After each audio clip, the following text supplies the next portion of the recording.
Welcome back. If you are new to what we're doing here, we're on our journey through Matthew, Mark, Luke and John. What I'm just doing is doing a video, sort of a 10-minute video once a week, just as we go through. And if you are reading through Matthew, Mark, Luke and John, it'd be probably really cool. Let me know where you're up to in the comments. What we've discovered so far is that Matthew was written around 60-70 AD to a Jewish audience, and there's a very incredible literary structure to Matthew. There's an introduction, a conclusion, and then this is 5 parts of narrative followed by a preach. And the idea seems to be that it's Matthew's attempt at retelling the narrative of the Torah through the lens of Jesus. So in other words, Jesus is the new Abraham, Jesus is the new Moses, Jesus is the fulfillment of the promise, Jesus is the fulfillment of Israel, Jesus is the Messiah. And so on this journey, we've done 1 and 2 already. Now we're up to the 3rd one. But with the 3rd one, we're actually going to camp here for a couple of weeks. Before we get into that, let's just have a quick recap. So the first one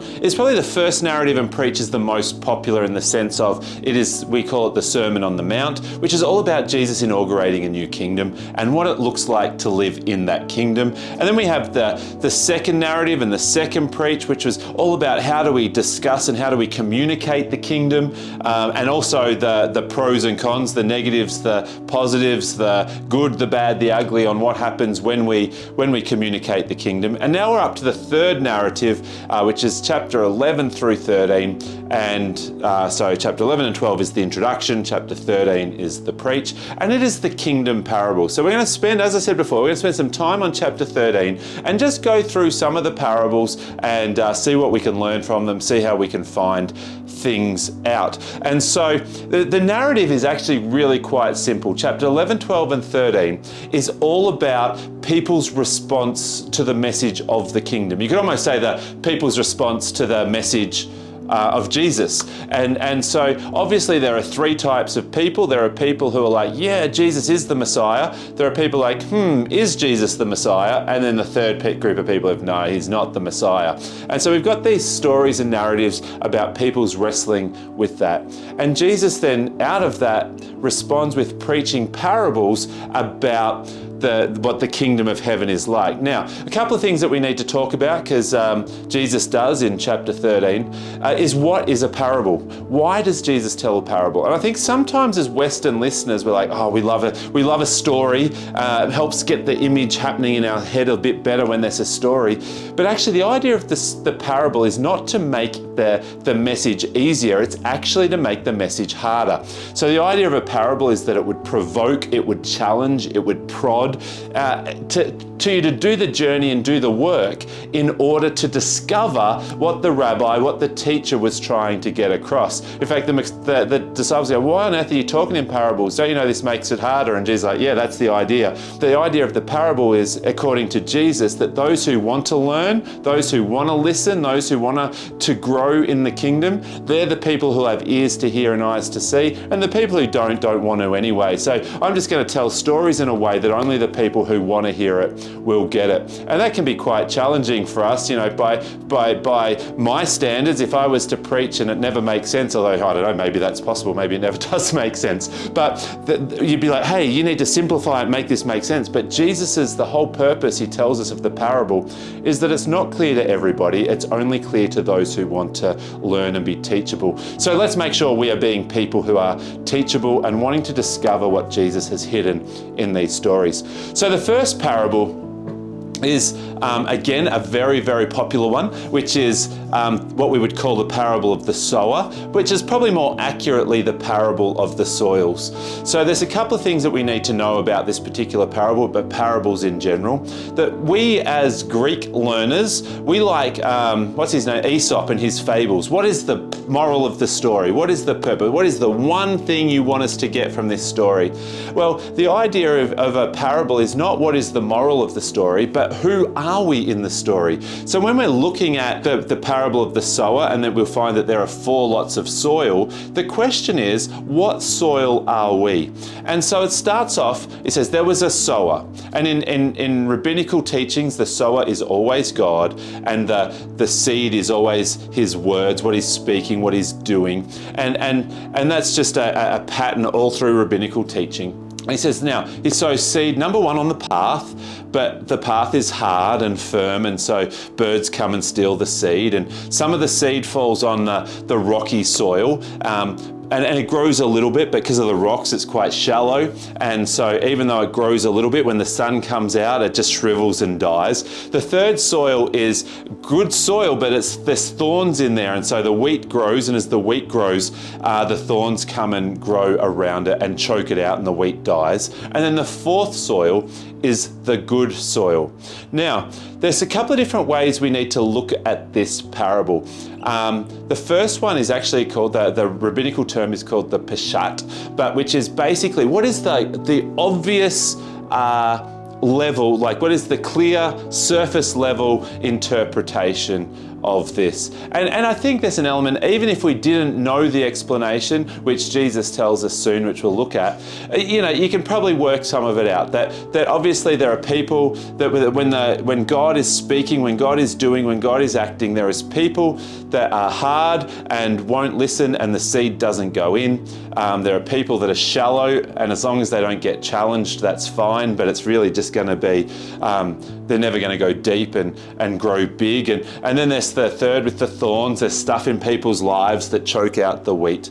And then there are the good soil, which it goes on to say you reap the fruitfulness 100 times, 60 times, 30 times. And that's pretty cool. And obviously that's the one we want to be. So that's the surface level interpretation with the peshat. But then the second level of interpretation is called the remez. Remez is kind of like a callback, a throwback, a hyperlink back to the Old Testament. And I'm just going to read this verse, and it says in Jeremiah 4:3-4, it says this: "The Lord says, break up or plow your fallow ground, and do not sow among thorns. Circumcise yourselves to the Lord, circumcise your heart." So in other words, this is a very clear remez, or a very clear throwback to Jeremiah, and he's saying you need to be plowing your heart.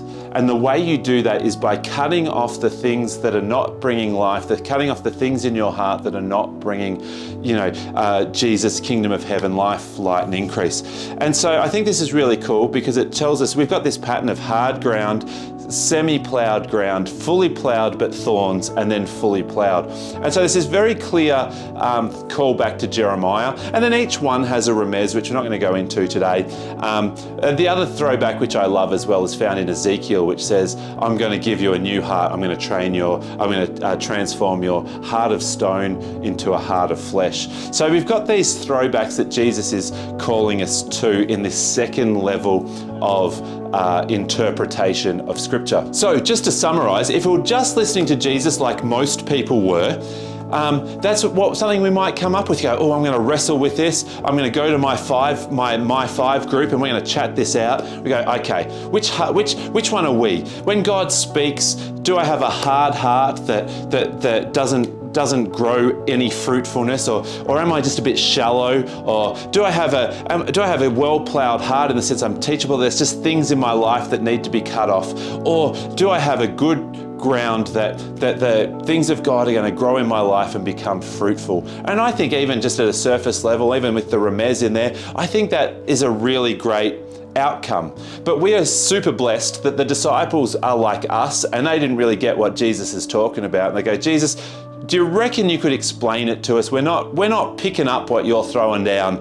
So Jesus very helpfully tells us what he meant by telling this parable, what the purpose of the parable was. And he says the sower is God, which we already knew.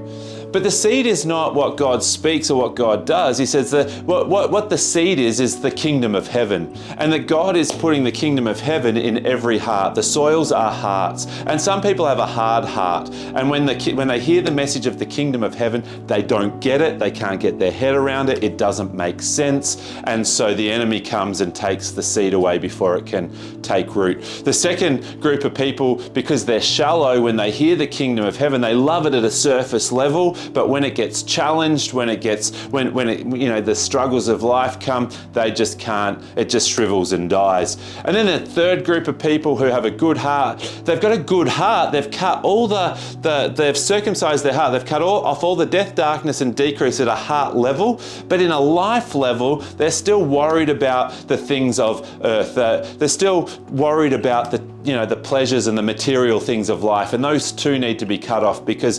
the pursuit of the material over the pursuit of the kingdom is the material will win every time, according to Jesus. And then those with a good heart will be fruitful for 100 or 60 or 30 times. All right, so as really good disciples of Jesus, as followers of Jesus, now that we know that, let's be prodded, provoked, challenged to discover what Jesus wants us to find in this parable. And the questions could go something like this. How do you respond to the message of the kingdom of heaven? Do you have a hard heart towards it? Do you go, no, it has to be this or it has to be that? I don't get it. I'm trying to wrap my head around it, but it's too much this or too much that. Maybe there's an element where you actually at a level you kind of get it, but there's still a bit of work that needs to be done. Maybe really you love the idea of the kingdom of heaven, but there's just some of the stuff of the world just keeps getting in the way. Or do we have a good heart, just anything of the kingdom, I'm interested, I'm all in, I want a 100x, 60x, 30x increase of fruitfulness in my life. And that's the wrestle that we got to come up with. And maybe if we're honest, maybe we're to go, okay, I actually think, you know what, I do pretty well, but I am still a bit worried about the things of the world. Well, that just shows us an area in our life that we need to work on. Maybe we might find ourselves in a space where we feel like, yeah, you know what, at a surface level, I'm getting it, but I keep getting it and then missing it, getting it, missing it. Okay, that's cool. It just shows you where we're at, and the hard path as well. So my encouragement to you would be, number one, who are you in the story? And then number two, what are you going to do with that? How are you going to discover what Jesus has for you through the kingdom of heaven and his fruitfulness in your life? Because you are created on purpose, for purpose. So we're going to leave it there. There is a part 2 parable to this, which we're going to get into next week, but I think that is long enough. Remember, make sure you comment below and let us know where you're up to in Matthew, whether this is helpful, what you're enjoying, things that have jumped out at you so far, and we'll see you next week.